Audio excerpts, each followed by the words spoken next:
اللہ اکبر۔ نحمدہ و نصلی علی رسولہ الکریم، اما بعد فاعوذ باللہ من الشیطان الرجیم، بسم اللہ الرحمن الرحیم۔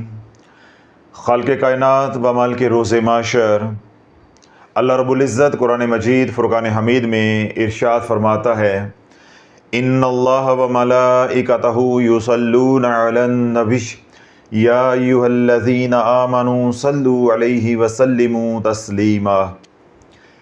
اللہ اور اس کے تمام ملائکہ بے شک حضور علیہ الصلوۃ والسلام پر درود بھیجتے ہیں۔ یا ایھا الذین آمنوا صلوا علیہ وسلموا تسلیما، اے ایمان والو تم بھی خوب درود و سلام کا ہدیہ بارگاہ رسالت میں پیش کرو۔ اس سے پہلے کہ اس آیت مبارکہ کے اوپر میں کلام کروں یا بات کو آگے بڑھاؤں، آج کے اس بیان کی جو بنیاد ہے وہ دو سوالات ہیں، بلکہ اگر آپ کہیں کہ دو اعتراضات ہیں تو یہ زیادہ مناسب ہوگا۔ جو دو اشکال ہیں یا دو اعتراضات ہیں یا دو سوالات ہیں، پہلے آپ وہ سن لیں، اس کے بعد پھر ہم اپنے موضوع کی طرف دھیرے دھیرے بڑھتے جائیں گے انشاءاللہ العزیز۔ پہلا اعتراض یا پہلا اشکال یا پہلا سوال، جو بھی آپ مناسب سمجھیں، ہمارے کو ساتھی ہیں وہ درود پاک پڑھتے ہیں دن رات الحمدللہ۔ جس طرح 2023 اور 2024 ایک سال میں کم و بیش 11.5 ارب درود پاک شافیہ سوشل میڈیا کے پلیٹ فارم پہ پڑھا گیا ہے۔ ایک سال کی محنت کا اللہ نے ہمیں یہ ثمر اور صلہ دیا ہے کہ دنیا بھر میں لاکھوں لوگ درود پاک پڑھنے پر لگ گئے ہیں، نماز کی طرف آ رہے ہیں، اللہ کے ذکر کی طرف آ گئے ہیں، اور شرائط کے بغیر وظائف پڑھیں تو کیا ہوتا ہے اس کا امت کو دھیرے دھیرے شعور آ رہا ہے۔ ہزاروں کی تعداد میں نہیں، لاکھوں کی تعداد میں لوگ ایسے ہیں جنہوں نے وظائف سے توبہ کی ہے کہ یہ کام ہمارے کرنے والا نہیں ہے یا یہ کام ہمارے بس کا نہیں ہے۔ جس طرح شافی بتاتا ہے یہ ہمارے بس کی بات نہیں ہے، تو جو ہم شرائط کے بغیر کر بیٹھے اور اجڑ گئے، اب شافی نے نشاندہی کی ہے، ہم نے اپنی آنکھوں سے اپنی بربادی دیکھ لی ہے، اب ہم یہ کام کرنے والے نہیں ہیں۔ لاکھوں لوگوں نے توبہ کی ہے الحمدللہ، پھر لاکھوں گھروں میں خوشیاں دوبارہ لوٹ کر آئی ہیں۔ جو گھر ویران ہو گئے تھے، برباد ہو گئے تھے، اجڑ گئے تھے، الحمدللہ وہ جو 5 اعمال میں بتاتا ہوں، ان 5 اعمال کی بدولت، سلسلہ عالیہ قادریہ شافیہ کے فیضان کی بدولت اور حضور علیہ الصلوۃ والسلام کے خاص الخاص کرم کی بدولت، اب ان گھروں میں دوبارہ خوشیاں لوٹ کر آ رہی ہیں۔ تو جب لوگ درود پڑھ رہے ہیں تو درود پڑھنے والوں کے اوپر پھر اعتراضات بھی ہو رہے ہیں۔ آپ لوگوں میں سے ایک ساتھی ہے وہ درود پڑھ رہے ہیں، یعنی ہمارے قافلے میں شامل ہیں، 3 4 5 نصاب انہوں نے 1.25 لاکھ درود پاک کے پڑھے ہیں۔ وہ کیونکہ چلتے پھرتے درود پڑھتے ہیں، میں کیا کہتا ہوں، چلتے پھرتے ہر حال کے اندر پڑھو۔ ان پر کسی نے اعتراض کیا کہ اگر آپ چلتے پھرتے درود پاک پڑھو گے، وضو بغیر وضو، پاکی ناپاکی کی حالت میں درود پاک پڑھو گے تو حضور کا نام آئے گا اسم محمد علیہ السلام۔ جب بار بار محمد اسم کو آپ ناپاکی کی حالت میں پڑھیں گے، چلتے پھرتے پڑھیں گے یا وضو کے بغیر پڑھیں گے تو تم برباد ہو جاؤ گے۔ تم کیا ہو جاؤ گے؟ برباد ہو جاؤ گے۔ جب یہ بات ان موصوف کے کانوں میں ڈالی اور وہ دل میں اتری، انہوں نے درود پاک پڑھنا چھوڑ دیا کہ میں حضور علیہ الصلوۃ والسلام کے نام کی توہین کر رہا ہوں، میں تو بے ادبی کا سبب بن رہا ہوں۔ یہ شافی نے ہمیں کس طرف لگا دیا ہے؟ یہ شافی نے ہمیں کس طرف لگا دیا ہے؟ وہ تو یہ کہتا ہے کہ دن رات پڑھو، پاکی ناپاکی میں پڑھو، وضو بغیر وضو پڑھو، چلتے پھرتے پڑھو، ہر پل کملی والے کا ذکر کرو، تو یہ تو بے ادبی میں کر رہا ہوں۔ تو انہوں نے ڈر کے درود پاک پڑھنا چھوڑ دیا۔ دوسرا ایک سوال ہے یا اعتراض ہے، ایک ہمارے اور ساتھی ہیں وہ درود شافیہ کبیر پڑھ رہے ہیں، لا الہ الا اللہ اللہم صلی وسلم وبارک علی سیدنا و مولانا شافی۔ ان کے اوپر کسی نے اعتراض کیا ہے کہ یہ کون سا درود ہے؟ یہ کون سا درود ہے؟ درود سے پہلے تو لا الہ الا اللہ ہوتا ہی نہیں ہے، تو جس درود سے پہلے لا الہ الا اللہ آ جاتا ہے وہ درود ہی نہیں رہتا۔ تو اللہ والو میں کتنی بار کہتا ہوں کہ جاگ دے رہو تو ساڑھے تے نہ رہو، جاگ دے رہو تو ساڑھے تے نہ رہو۔ اور اگلی بات جو انتہائی قابل افسوس ہے کہ یہ دونوں اعتراضات علماء نے کیے ہیں، مولویوں نے کیے ہیں۔ تو میں نے بھی کیا بولا ہے کہ جاگ دے رہو تو ساڑھے تے نہ رہو، یہ تمہارے پیشواؤں اور مولویوں کا علمی سطح ہے یا علمی کیلیبر ہے۔ یہ ان کا کل علم ہے جنہیں یہ معلوم نہیں ہے کہ اگر اللہ کا ذکر ہر حال کے اندر کیا جا سکتا ہے، اللہ کا نام ہر حال کے اندر لیا جا سکتا ہے، تو اس کے مصطفیٰ کا، اس کے حبیب کا نام ہر حال میں کیوں نہیں لیا جا سکتا؟ رب فرماتا ہے یا ایھا الذین آمنوا اذکروا اللہ ذکرا کثیرا، اے ایمان والو کثرت کے ساتھ اللہ کا ذکر کرو۔ جب اللہ والو حکم آ جاتا ہے کثرت کا تو پھر شرائط نرم کر دی جاتی ہیں، شرائط نرم کر دی جاتی ہیں۔ اب حج ہے، بات سمجھیں، میں ایک مثال دے رہا ہوں، حج ہے، ٹھیک ہے، یا خانقاہ ہے، خانقاہ میں 10,000 بندہ بیٹھا ہوا ہے اللہ کے ذکر کے لیے۔ اب ذکر کے لیے باوضو ہونا شرط ہوتا۔ مجھے بتاؤ آج کون سی خانقاہ ہے یا کون سا ایسا نظام ہے جس نظام کے تحت آپ 4-5 منٹ کے اندر 10,000 بندوں کو وضو کروا لیں گے؟ وہ جب تک 10,000 بندہ وضو کر کے آئے گا، پہلے والے دوبارہ پھر لائن میں لگے ہوں گے، نہ قیامت تک وضو ہوگا اور نہ ہم ذکر کر سکیں گے، محفل ذکر ہو سکے گی۔ ہمارے رائے میں یا دعوت اسلامی کے جو مراکز ہیں وہاں بڑے بڑے اجتماع ہوتے ہیں۔ اب فرض کرو وہاں پہ ذکر کی محفل ہوتی ہے، یعنی اتنے بڑے مجمع میں ذکر کروایا جاتا ہے، جو کہ وہاں تو نہیں ہوتا، میں ایک مثال دے رہا ہوں، ذکر کروایا جاتا ہے۔ اب وہاں لاکھوں کی تعداد میں لوگ بیٹھے ہوئے ہیں، وہ کیسے وضو کریں گے؟ بے شک وہاں انتظام بھی ہوتا ہے، لیکن لاکھوں لوگ ایک ہی وقت میں وضو نہیں کر سکتے۔ اس طرح حج ہے۔ اب حج میں حکم بھی یہ ہے کہ کثرت کے ساتھ ذکر کرو، شدت کے ساتھ اللہ کو یاد کرو۔ اب حج کے موقع پہ 40 لاکھ حجاج اکٹھے ہیں، وہاں کا انفراسٹرکچر بھی ہے، انتظام بھی ہے، اس میں کوئی دو رائے نہیں ہے، لیکن کیا 40 لاکھ لوگوں کو بیک وقت وضو کروایا جا سکتا ہے؟ تو اللہ جہاں کثرت کا حکم آ جاتا ہے وہاں یا تو شرائط کو نرم کر دیا جاتا ہے یا پھر شرائط کو ختم کر دیا جاتا ہے۔ اللہ رب العزت نے جب اپنے ذکر کا حکم دیا، کثیر کا ذکر کثیر کا حکم آیا، اللہ نے ساری شرائط ختم کر دی۔ الذین یذکرون اللہ قیاما وقعودا وعلی جنوبہم، اللہ کے جو محبوب بندے ہیں اللہ ان کی نشانیاں بیان کر رہا ہے، وہ تو وہ ہیں جو چلتے پھرتے، اٹھتے بیٹھتے، کروٹ بدلتے بھی اللہ کی یاد میں مشغول رہتے ہیں۔ تو اللہ کا ذکر ہر حال کے اندر ہے، چاہے پاکی ہے، ناپاکی ہے، وضو کے ساتھ ہے یا بغیر وضو ہے۔ اگلی بات اور اگلی دلیل، اگر ہمارا رب ہمیں حکم دیتا، ہمارا اللہ ہمیں حکم دیتا کہ میرا نام وضو کے بغیر نہیں لینا یا میرا نام ناپاکی کی حالت میں نہیں لینا، آپ کسی تکلیف میں آ گئے ہیں، آپ کو ٹھوکر لگی، چوٹ لگی، آپ کو درد ہوا اور آپ کے منہ سے نکل گیا اللہ، تو آپ گناہ گار ہو جاتے۔ ایک عورت ہے، وہ بچے کی ولادت ادھر ہو رہی ہے اس کے ہاں، ٹھیک ہے، وہ کرا رہی ہے تکلیف سے، وہ کس کو پکارتی؟ ایک مریض ہے، وہ زندگی کی جنگ لڑ رہا ہے، اس تکلیف کی حالت میں وہ ناپاک ہے، اس کا وضو نہیں ہے۔ اگر یہ شرط ہوتی کہ پاکی کی حالت میں ہی اللہ کہنا ہے تو وہ کیسے پاک ہوتا اور کب اللہ کو پکارتا؟ اللہ والو، ہمارا رب دنیا کے بادشاہوں کی طرح نہیں ہے کہ ایک پروٹوکول ہے، ایک طریقہ کار ہوتا ہے، اگر آپ اس پروٹوکول کو توڑیں گے، وائلیٹ کریں گے تو آپ کو سزا ملے گی۔ رب تو کہتا ہے کہ میں 70 ماؤں سے بھی زیادہ پیار کرنے والا ہوں، جس حال کے اندر بھی تم ہو تم مجھے پکارو، بآواز بلند مجھے پکارو، اپنی مقامی زبانوں میں مجھے پکارو، यानी मेरे से मदद मांगो, दिल ही दिल में दुआएं करो, यूं हाथ करके मेरे से मांगो, यूं हाथ करके मांगो, यूं हाथ करके मांगो, या हाथ उठाए बगैर मांगो।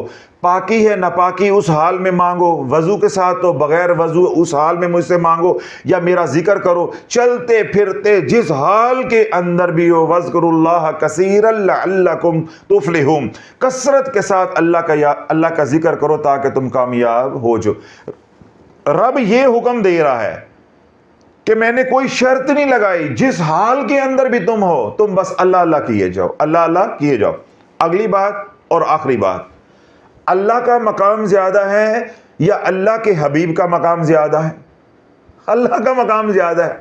तो अल्लाह का नाम हालत नापाकी में लिया जा सकता है, तो अल्लाह के महबूब का नाम हालत नापाकी में क्यों नहीं लिया जा सकता? हाँ, ये बात जरूर है कि अदब का तकाजा ये है, मोहब्बत का तकाजा ये है कि जब अल्लाह का जिक्र किया जाए तो हालत पाकी होनी चाहिए, यानी हमें बावजू होना चाहिए। लेकिन एक शख्स वजू के साथ नहीं है तो इसका ये मतलब हरगिज नहीं है कि वो अल्लाह का नाम नहीं ले सकता या हुजूर अलैहिस्सलातु वस्सलाम का नाम नहीं ले सकता।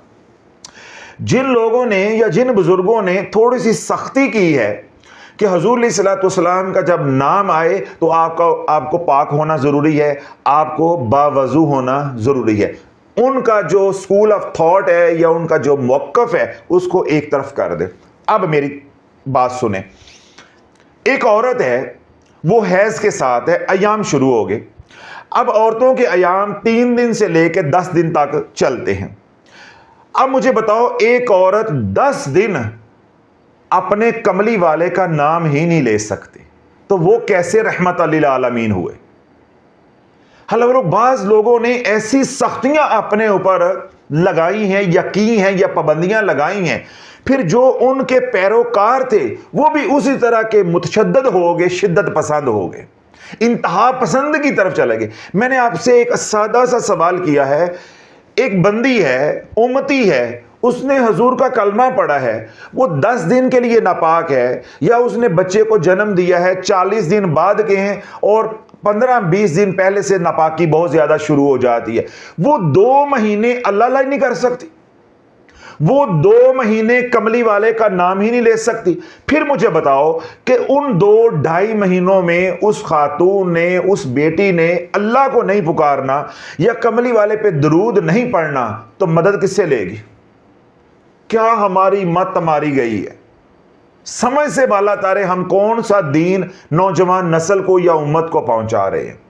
जब रब फरमा रहे हैं कि हर हाल के अंदर मेरा जिक्र करो, तो मैंने आपसे सादा सा मासूमाना सा सवाल किया है कि अल्लाह का मकाम ज्यादा है या अल्लाह के हबीब का मकाम ज्यादा है? आपने कहा जी अल्लाह का मकाम ज्यादा है। तो जब अल्लाह का नाम हर हाल में लिया जा सकता है तो अल्लाह के महबूब का नाम भी हर हाल में लिया जा सकता है। तो जब अल्लाह के महबूब का नाम हर हाल में लिया जा सकता है तो उसके बाद आने वाले जो भी सालिहीन हैं, बुजुर्गान हैं, उनका नाम भी हर हाल में लिया जा सकता है। सिर्फ ये है कि नापाकी को अपनी आदत ना बना लिया जाए, हर वक्त बेवजू रहना उसको आदत ना बना लिया जाए। यानी जब भी आप दुरूद पाक पढ़ने के लिए बैठें तो आप बगैर वजू के बैठ जाए। जब आपका शरई उज़र है, नापाकी ऐसी है, बेख्तियार है, जैसे ख़वातीन की होती है, ठीक है, तो वो तो एक अलग बात है। लेकिन अब आप वजू कर सकते हैं, आप सुस्ती करें और बगैर वजू के शुरू कर दें, उसको मना करते हैं। वो भी शरअन मना नहीं कर सकते, अदबन मना किया जाता है। शरअन आप किसी को मना नहीं कर सकते। इसलिए आप बाजार जा रहे हैं, मोटरसाइकिल पे कहीं जा रहे हैं, ऑफिस जा रहे हैं, इस तरह किसी जगह पे आपकी जॉब है, वो वहाँ जॉब कर रहे हैं, शॉप पे आप बैठे हुए हैं, कोई भी आपकी मसरूफियत है, अब आपका वजू नहीं है और आपके पास फुर्सत भी और आपका दिल भी चाह रहा है कि मैं अल्लाह अल्लाह करूं या हुजूर अलैहिस्सलातु वस्सलाम की बारगाह में दुरूद व सलाम का हदिया पेश करूं, और आपको कोई ऐसा जाहिल पीर या मौलवी मिल जाए वो कि ना वजू के बगैर ये काम नहीं करना, मुझे बताओ आप 4 घंटे क्या करते रहोगे? स्वाय गीबत और चुगली के। तो रब खुद जो है वो रस्ते दे रहा है, आसानियां दे रहा है, और हम ऐसे बदबख्त हैं कि इन जाहिलीन के साथ लगे हुए हैं जिन्होंने हुजूर की उम्मत को अल्लाह के जिक्र से भी दूर कर दिया है और कमली वाले वाले के विरद वजीफे से भी यानी दुरूद पाक से भी दूर कर दिया। उसका नतीजा क्या निकला कि उम्मत धीरे धीरे फिर तवीज़ों के ऊपर लग गई, तावीज़ों के ऊपर लग गए। तो ये बुनियादी बात है, मैंने दलाइल के साथ समझा दी है कि अल्लाह का जिक्र हर हाल में किया जा सकता है। तो जब अल्लाह का जिक्र हर हाल में किया जा सकता है तो फिर कमली वाले का जिक्र भी हर हाल में किया जा सकता है। सिर्फ उसमें क्या है कि अदब या मोहब्बत वो तकाजा करती है कि महबूब का नाम हालते पाकी में लिया जाए। तो वो मैंने वजाहत कर दी है कि अपने इस अमल को वतीरा नहीं बना लेना, इसको आदत नहीं बना लेना। जब आप वजू करने पे कादिर हैं तो बावजू पढ़ेंगे दुरूद पाक या बावजू करेंगे अल्लाह का जिक्र, तो वो ज़्यादा अफजल है। और अगर किसी वजह से आप वजू नहीं कर पाते, चाहे थकावट की वजह से चाहे सुस्ती की वजह से, कभी कभार ऐसा हो जाता है, तो बगैर वजू दुरूद पाक पढ़ना या बगैर वजू अल्लाह का जिक्र करना, इसमें कोई मुज़ायका नहीं है, कोई गुनाह नहीं है। दिन रात करो, शाफी जिम्मेदार है। जो जाहिल आपको यह बात कहता है उसको शाफी का यह बयान सुनाओ ताकि उसकी तबीयत रमा हो जाए कि भाई जब तुम्हें मसले का पता ही नहीं है, तू अहले जिक्र है ही नहीं है, तो तू क्यों इस काम में टांग अटका रहा है? जिस काम का तो माहिर है तू अपना काम कर। तो इसलिए आज के बाद वो तमाम हजरात जो शाफिया सोशल मीडिया का जो इज्तमाई अमल है दुरूद पाक का, उसमें शामिल हैं या इनफरादी तौर पे दुनिया भर में दुरूद पाक पढ़ रहे हैं, या आप लोगों में जो लोग दुरूद पाक पढ़ रहे हैं, किसी की बात पे कान नहीं धरने। पहले भी दोहराया है, आप दोबारा दोहरा के बात को ख़त्म कर रहा हूँ। अफजल क्या है कि बावजू पढ़ो, अफजल क्या है कि हालते पाकी में पढ़ा जाए। लेकिन अगर आप बगैर वजू पढ़ते हैं, हालते नापाकी में भी पढ़ते हैं, तो कोई मुज़ायका नहीं है। क्यों? मर्द हजरात की जो नापाकी है वो अख्तियारी है, थोड़ी देर के अंदर आप पाक हो सकते हैं, तो मर्द हजरात को तो ऐसा नहीं करना चाहिए। अब औरतों की जो नापाकी है वो बेअख्तियारी है, वो मजबूरी है, वो उनके हाथ में नहीं है, उनके बस की बात नहीं है, तो उनको बिल्कुल डरने की ज़रूरत नहीं है। अपने कमली वाले के साथ डट के प्यार करो और गज वज के दुरूद पाक पढ़ो।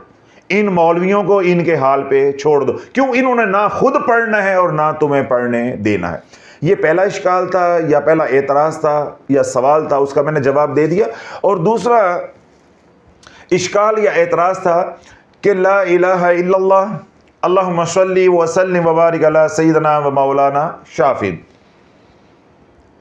ला इलाहा इल्लल्लाह दुरूद पाक से पहले आ गया, ये तो दुरूद ही नहीं रह गया।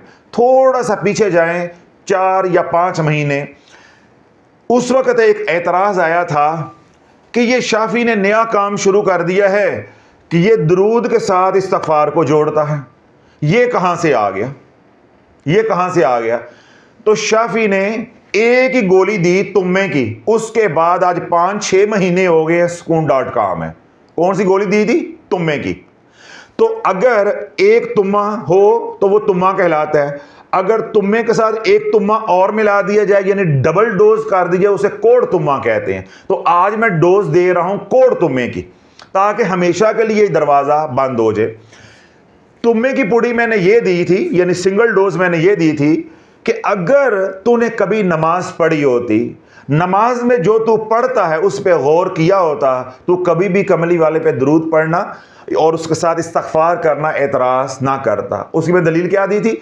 अल्लाहुम्मा सल्ली अला मुहम्मद व अला आले मुहम्मद कमा सल्लैता अला इब्राहीम व अला आले इब्राहीम इन्नका हमीदुम मजीद। अल्लाहुम्मा बारिक अला मुहम्मदिन व अला आले मुहम्मद कमा बारकता अला इब्राहीम व अला आले इब्राहीम इन्नका हमीदुम मजीद। मैंने कहा पढ़ते हो? कहते पढ़ते हो। मैं कहा आगे क्या पढ़ते हो?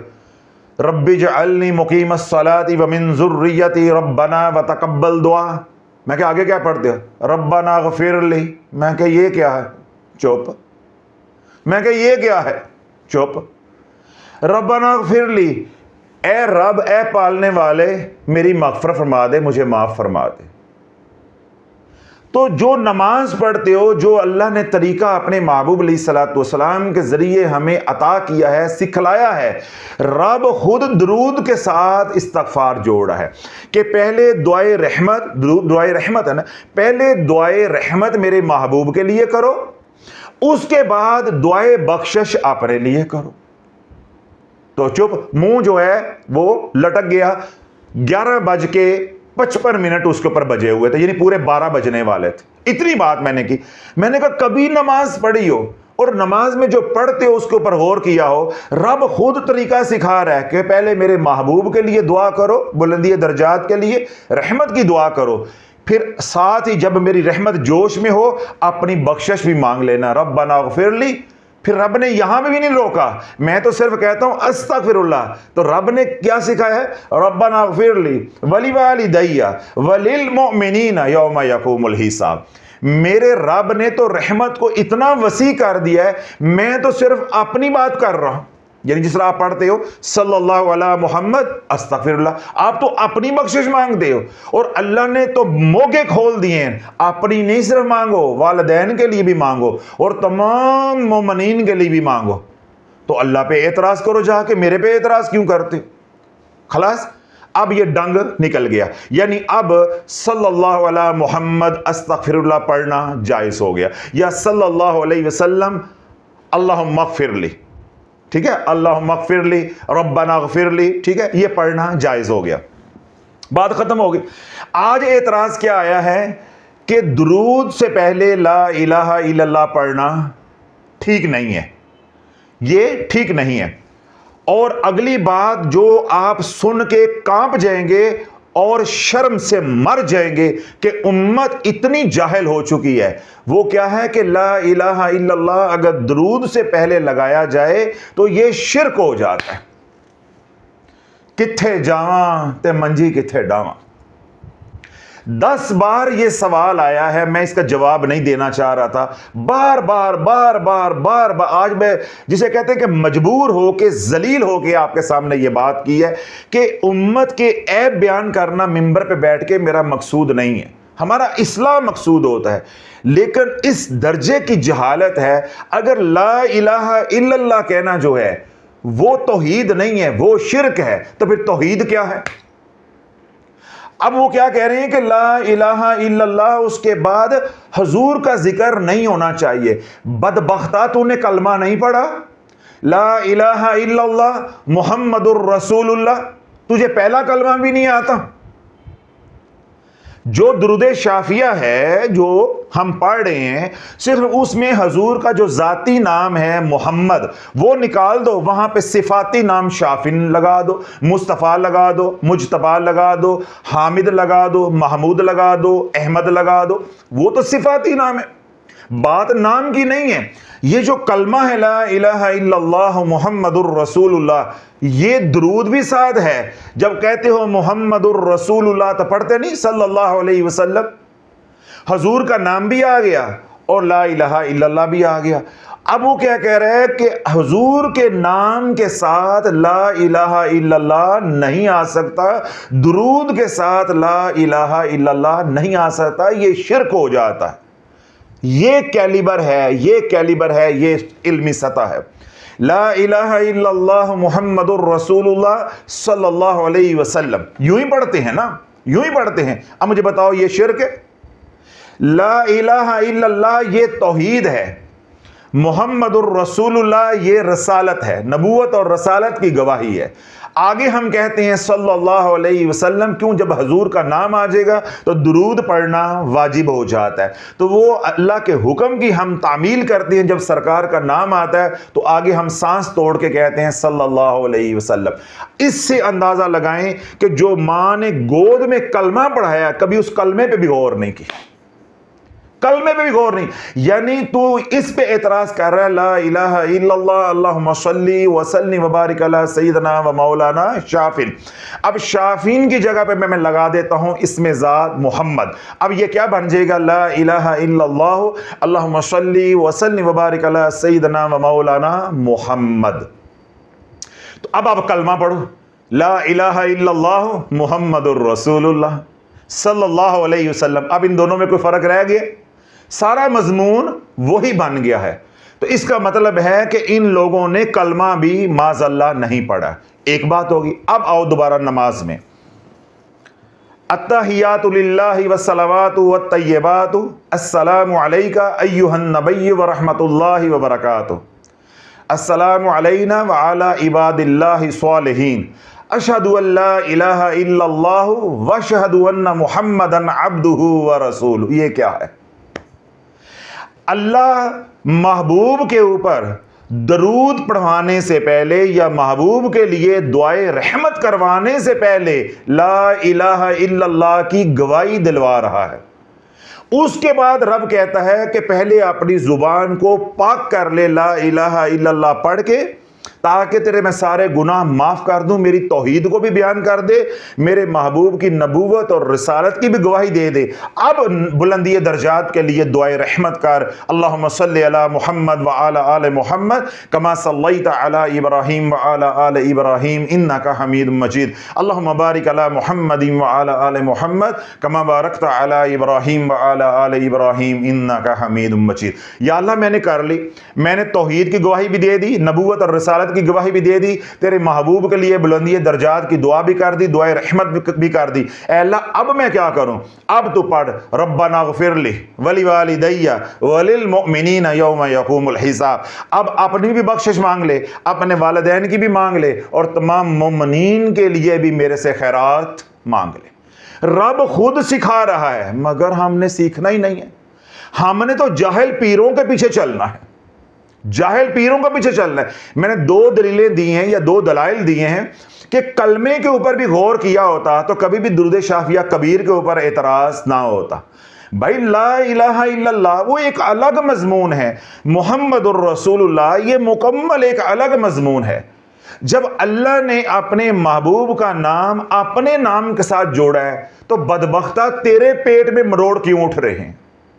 तू कौन होता है जुदा करने वाला? तू कौन होता है जुदा करने वाला? तो अल्लाह असल में ये बद अकीदा लोग हैं जिनसे हजूर का नाम बर्दाश्त नहीं होता। आप इनके सामने या मोहम्मद कह दे, इनके पेट में मरोड़ आएंगे। आप इनके सामने या रसूलुल्लाह कह दें तो इनके पेट में मरोड़ आना शुरू हो जाएंगे। ये वो वाले अकायद के लोग हैं, इनके शर से बचो। जिन्हें इल्म की खैरात मिली नहीं है, शऊर की खैरात मिली नहीं है, जरा भी इनके अंदर वुसअत नहीं है, ये फटकारे हुए लोग हैं। जिसके ऊपर फटकार पड़ जाती है रब की, वो फिर एतराज़ात की तरफ चल पड़ता है। और उसकी सोच, उसकी तहकीक ये है कि कभी जो कलमा पड़ा है जो माँ की गोद में, उस पर भी गौर नहीं किया कि कलमे में मैं पढ़ता हूँ ला इलाहा इल्लल्लाह मुहम्मदुर रसूलुल्लाह तो मैं मुशरक नहीं होता। अगर मैं दुरूद शाफिया कबीर पढ़ूंगा ला इलाहा इल्लल्लाह अल्लाहुम्मा सल्ली व सल्लिम व बारिक अला सय्यदना व मौलाना शाफिन तो मैं मुशरक हो जाऊंगा। हाँ, तू एतराज़ करता या तू सवाल करता, बल्कि एतराज़ नहीं करना चाहिए, तू सवाल करता कि ये शाफीन क्या है, मैं वजाहत कर देता, ये तेरा बनता था। क्यों? जो हुजूर अलैहिस्सलातु वस्सलाम का इसमें पाक है शाफिन सिफाती, वो इतना मारूफ नहीं है। आप लोग अहमद सुनते हैं, महमूद सुनते हैं, ठीक है, इस तरह मुजीब सुनते हैं या मुस्तफ़ा सुनते हैं, ये वाले नाम जो है वो मारूफ है। तो ये जो शाफिन है ये इतना नाम मारूफ नहीं। मैं वजाहत कर देता कि भाई आप कुरान मजीद खोलो, हुजूर अलैहिस्सलातु वस्सलाम के जो अस्माउ नबी हैं वो पढ़ो, 13वां 14वां 12वां नाम आपको हुजूर का ये मिल जाएगा। आप कुरान से उसकी तस्दीक कर लेते या अस्माउ नबी उनसे तस्दीक कर लेते, या आज के दौर में आप नेट से जो है सर्च कर लेते, आपको मालूम हो जाता कि ये हुजूर का नाम है, ठीक है। तो उस पे बात नहीं की, बात किस पे की है कि दरूद के साथ ला इलाहा इल्लल्लाह नहीं चल सकता। तो अल्लाह वालों, नमाज में तशहुद पे जो आप पढ़ते हो, पहले ला इलाहा इल्लल्लाह, फिर क्या है दुरूद पाक, फिर क्या है अपने लिए इस्तगफार, इन तीनों को जोड़कर आप पढ़ेंगे तो ये 3 जिक्री वजीफा बन जाएगा। कितने जिक्र हो जाएंगे? 3। एक ला इलाहा इल्लल्लाह नफी असबार, और दूसरा कौन सा हो जाएगा? दुरूद पाक, और तीसरा क्या हो जाएगा? दुआए बख्शिश। तो इसको 3 जिक्री कहते हैं। तो अहले जिक्र के यहाँ बाज अज़कार को इस तरह जोड़ा जाता है कि सवाब का सवाब भी हो और बीमारियों का इलाज भी हो।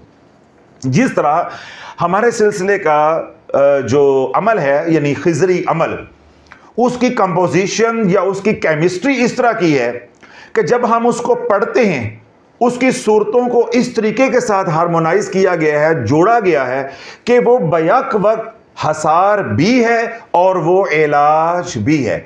वगरना दुनिया भर में जितने भी हसार के तरीके हैं, मुख्तलिफ बुजुर्गान या आमलीन हजरात अपने शागिर्दों को या मुरीदों को देते हैं या करवाते हैं, تو وہ کیا ہوتا ہے؟ وہ حسار ہوتا ہے.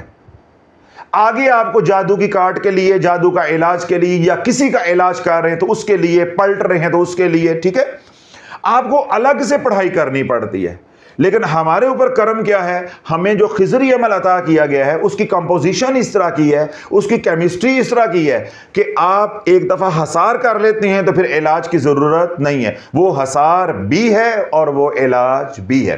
اسی طرح اہل ذکر کے ہاں مختلف اذکار کو جوڑ کر کمپاؤنڈ بنایا جاتا ہے.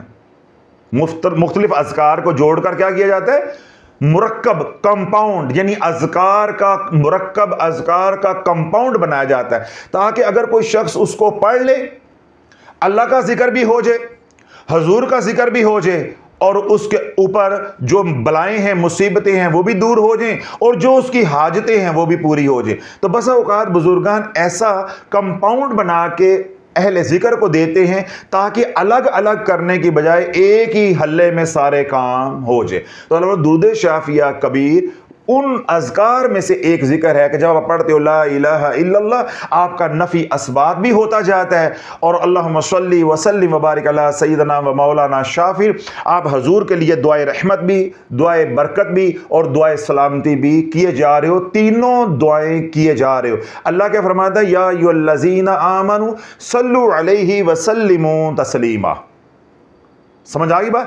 کہ خوب درود و سلام پڑھو، خوب درود و سلام پڑھو. یعنی درود اور سلام یہ دونوں کس میں آ جاتے ہیں؟ درود شافیہ کبیر میں. آپ کو الگ سے پھر سلام پڑھنے کی ضرورت نہیں. جب ہم درود ابراہیم پڑھیں گے تو اس میں سلام نہیں ہے، ہمیں الگ سے پھر سلام پڑھنا پڑے گا. السلام علیکہ ایھا النبی ورحمۃ اللہ وبرکاتہ. تو جب ہم اس کو جوڑیں گے درود ابراہیم کے ساتھ تو پھر وہ درود تامہ کہلواتا ہے. بات سمجھ آ گئی؟ جب آپ یوں کہیں گے اللہم صلی وسلم وبارک علی سیدنا و مولانا شافین، یا آپ یوں کہیں گے اللہم صلی علی سیدنا شافین، تو یہ محض درود شافیہ کہلوائے گا. تو جب آپ کہیں گے لا الہ الا اللہ اللہم صلی وسلم وبارک علی سیدنا و مولانا شافین، یہ درود شافیہ کبیر کہلوائے گا. جب آپ اتنا پڑھیں گے اللہم صلی علی سیدنا شافین، یہ درود شافیہ صغیر کہلوائے گا. بات اب سچ سمجھ آ گئی؟ اندر سے اشکال بھی نکل گیا، اعتراض بھی نکل گیا، گمراہی بھی نکل گئی کہ آج کے بعد ایسی بدبودار روحوں کے ساتھ اپنا کوئی تعلق نہیں رکھنا. جو حضور کی ذات پہ، حضور کے ذکر پہ اعتراض کرے ان لوگوں کے ساتھ اپنا تعلق مت رکھو، یہ خود گمراہ ہے، تمہیں بھی لے ڈوبیں گے. جس طرح میں نے دلائل دیے کہ انہوں نے کبھی کلمے کے اوپر بھی غور نہیں کیا کہ لا الہ الا اللہ حضور کے نام کے ساتھ ہے، یہ تو شرک ہو گیا. اللہ نے نماز میں پہلے اتحیات میں اپنی توحید بیان کروائی ہے، پھر محبوب کے لیے دعائے رحمت کروائی ہے، پھر اپنے لیے، ہمارے لیے دعائے بخشش کروائی ہے. تو وہاں انہیں شرک نظر نہیں آیا، یہاں درود شافیہ میں شرک نظر آ گیا ہے. تو اللہ رب العزت مجھے بھی آپ کو بھی اس طرح کی مخلوق کے شر سے محفوظ رکھے. جس رستے پہ الحمدللہ بزرگان ہمارے اولیاء اللہ ہمیں چلا رہے ہیں، ہمارے لجپال، ہمارے کلندر ہمیں چلا رہے ہیں، اللہ ہمیں استقامت عطا فرمائے. تو یہ دو اشکال تھے جن کے جوابات میں نے دلائل کے ساتھ عرض کر دیے تاکہ جب یہ بات پھیلے تو کوئی اور ان کے شر سے جو ہے وہ متاثر نہ ہو، یعنی گمراہ نہ ہو.